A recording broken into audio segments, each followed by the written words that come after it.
¿Alguien me podría decir qué les llama la atención de este electrocardiograma? El QRS es estrecho, ¿no? No se ve tan ancho, pero el tema comienza, creo, en la repolarización, ¿no? Si somos minuciosos, vamos a darnos cuenta que hay alteraciones de la onda T, ¿no? Hay una onda T que está siendo negativa en D1, ABL, ¿no? Pero también el ST pudiera, o se ve que está un poco alterado, ¿no? Miren este V1, V2, tiene este patrón, ¿no? Entonces nos lo mandan porque pues con ese patrón y antecedente de muerte súbita familiar, le mandan al doctor Soto, póngale un DAE a ese paciente porque tiene síndrome de Brugada. Pero quisiera, por favor, abrir la posibilidad al auditorio que comente un poco qué les parece. Pero no se atoren, comen con tranquilidad, pero ¿es o no es? Ya lo explicó el doctor Soto en su ponencia, ¿no? Que hay sutilezas para darnos cuenta si es o no es síndrome de Brugada o patrón de Brugada, digamos así, ¿no? Síndrome ya es cuando lo ubicamos en un contexto clínico.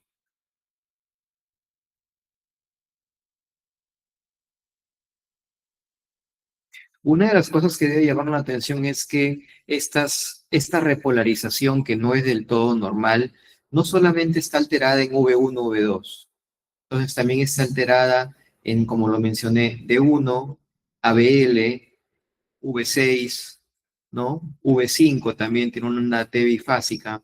Entonces hay más que un compromiso limitado a V1, V2, ¿no? Entonces, aquí hay unas alternativas. Presenta hipertrofia ventricular derecha. ¿Será que ese patrón es porque tiene hipertrofia ventricular derecha? ¿Es un bloqueo de rama derecha eso? La repolarización es normal, creo que esto ya está claro que no es normal, así que vamos a descartar la alternativa C y el eje no parece desviado, no está conservado. Y sí, bueno, primera respuesta es que tiene un bloqueo de rama derecha este paciente, pero no es un bloqueo de rama derecha aislado, digamos así, no es solamente eso. Mm, Acá tenemos la segunda pregunta, ¿no? Vamos por descarte y ir trabajándolas. Hay sobrecarga sistólica ventricular derecha, ya les mencioné y les puse ejemplos de que la sobrecarga ventricular derecha en el ejemplo del TEP se ve en precordiales de B2, de B1 a B3. No parece tener esto. ¿Qué alternativa tenemos? Sobrecarga ventricular izquierda, y es lo que les vengo diciendo, ¿no? Hay alteraciones de repolarización en D1, ABL, B5, B6. Entonces, efectivamente, pues esa sería la respuesta a la segunda pregunta. Como les mencioné, no es un patrón de Brugada así aislado, ¿sí? O Brugada light, digamos. Entonces, hay que tener en consideración esto, hay que tener en consideración cómo es la parte terminal del complejo QRS, si ese descenso de la onda R' es lento y si la base del triángulo es ancha. Es algo muy difícil de determinar de forma precisa, exacta, como bien lo mencionó el doctor. Nadie anda con un transportador para calcular el ángulo, ¿correcto? Pero este es lo que está publicado, ¿no? Que la parte terminal tendría que tener un descenso lento, un descenso bastante lento. Me refiero con parte terminal a esto de aquí, al ángulo que forma en su descenso la onda R', por así decirlo, en el contexto de este patrón de bloqueo de rama derecha. Entonces, es importante, mientras más lento descienda, entonces mayor es la posibilidad de que se trate de un síndrome de Brugada, ¿no? O un patrón de Brugada, perdón. Entonces, esa es la lección. Y mientras más rápido desciende, más alejará la posibilidad, veámoslo así, de una forma cualitativa. Entonces, este paciente lo que tenía en realidad era una miocardiopatía hipertrófica. En el ecocardiograma vimos que tenía una hipertrofia septal, una hipertrofia que no demandaba obstrucción del ventrículo izquierdo, del tracto de salida del ventrículo izquierdo, pero sí esta alteración del septum explicaba tranquilamente esa alteración de repolarización en V1, V2 y también en D1, ABL, B5, B6.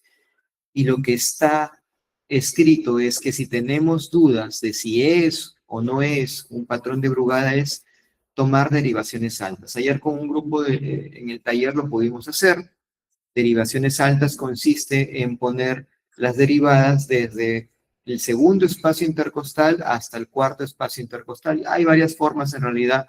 Pueden poner en un mismo lado 1, 2 y 3, o pueden intercalar 1, 2, 3, 4, etcétera.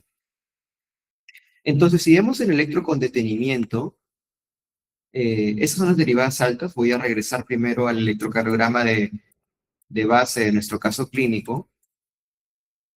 Entonces, si lo vemos con bastante detenimiento, la caída de la R' es rápida, ¿no? No podría yo decirles al ojo cuántos grados es, pero es una caída que es rápida. No estaría cumpliendo, por ende, las pautas o los criterios electrocardiográficos para establecer que se trate de un patrón de Brugada. Entonces, esto es dudoso. Con buen criterio, se le tomó derivadas altas a este paciente y vamos a ver lo que obtuvimos.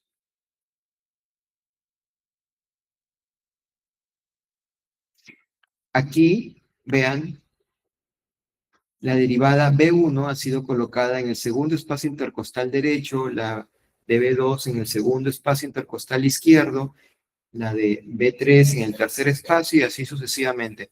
Vean cómo se comienza a dibujar un patrón de bloqueo de rama derecha. Mientras más alto colocamos las derivadas, pueden aparecer estos patrones de bloqueo de rama derecha.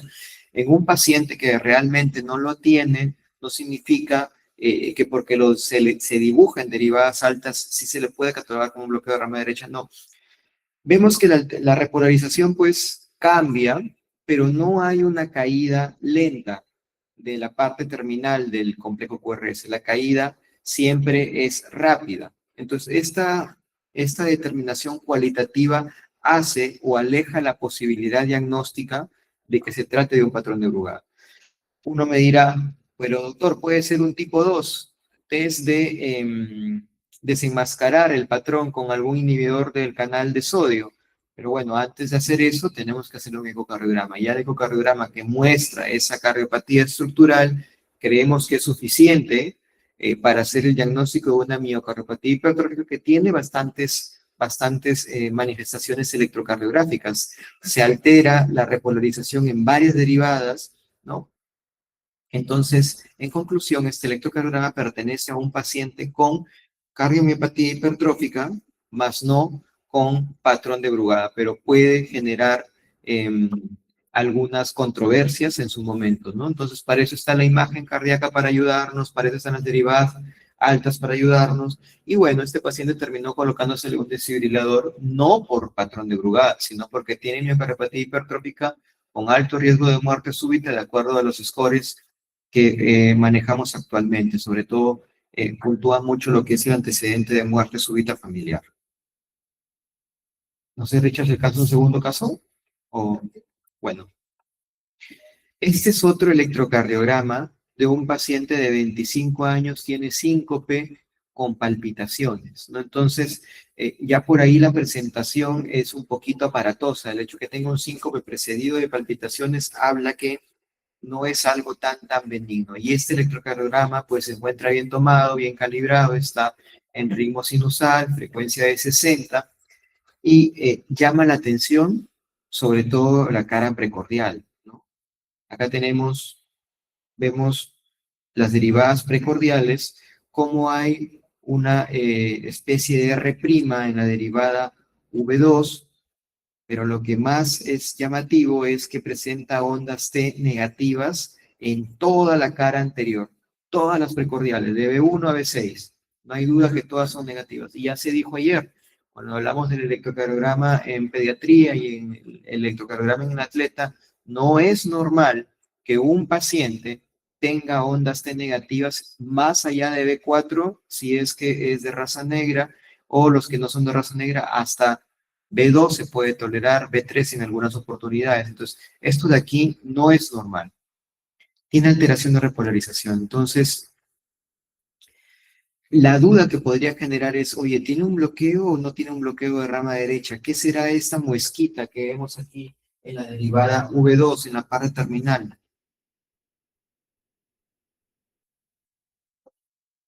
Es una onda épsilon, correcto, es una onda épsilon. Entonces, la presencia de onda épsilon más esta alteración de repolarización en toda la cara anterior establece pues que se trate de un paciente con displasia arritmogénica del ventrículo derecho. Entonces aquí, ¿cuál de los siguientes hallazgos electrocardiográficos es más característico criterio mayor de displasia arritmogénica del ventrículo derecho?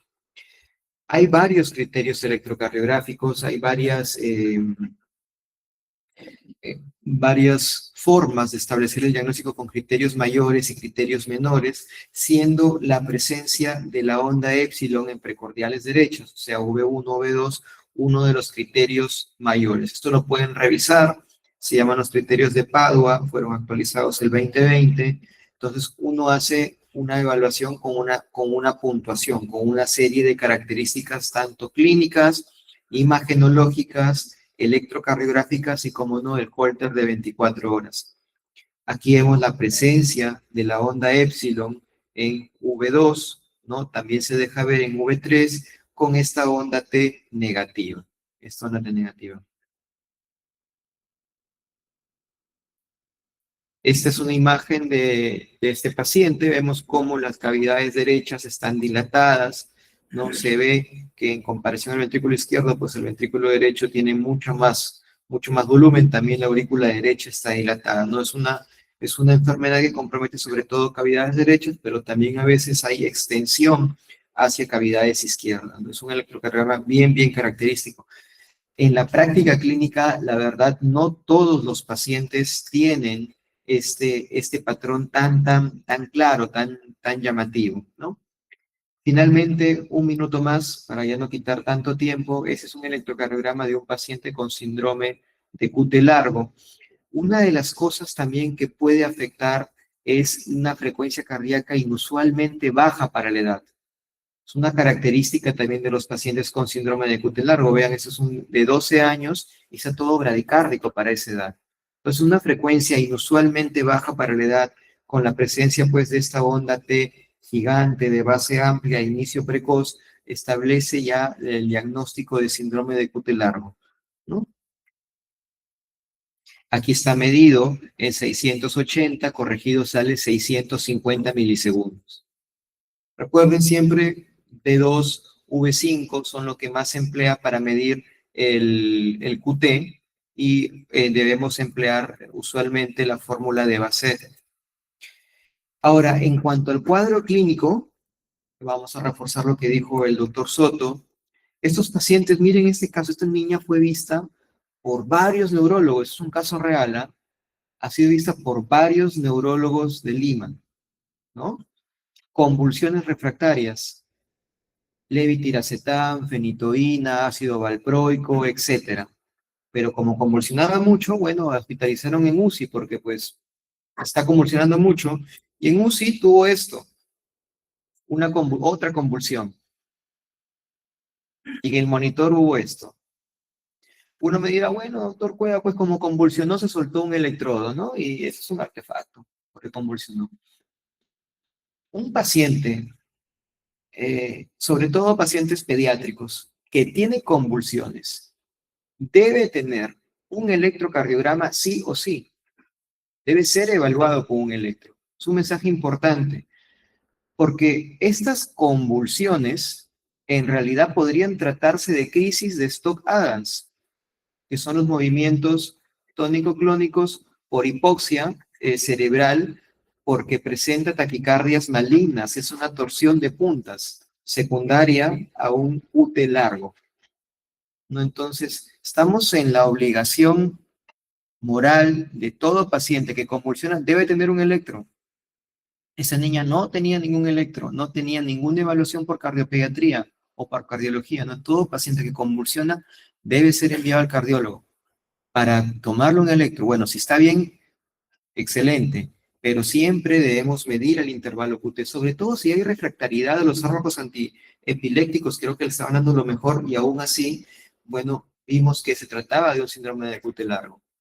¿Cómo dejó de convulsionar? Con su desfibrilador programado frecuencia de 90 y más propranolol.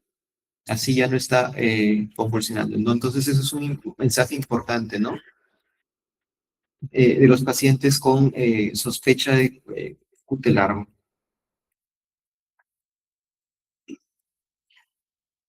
¿Tuvieran alguna pregunta o duda?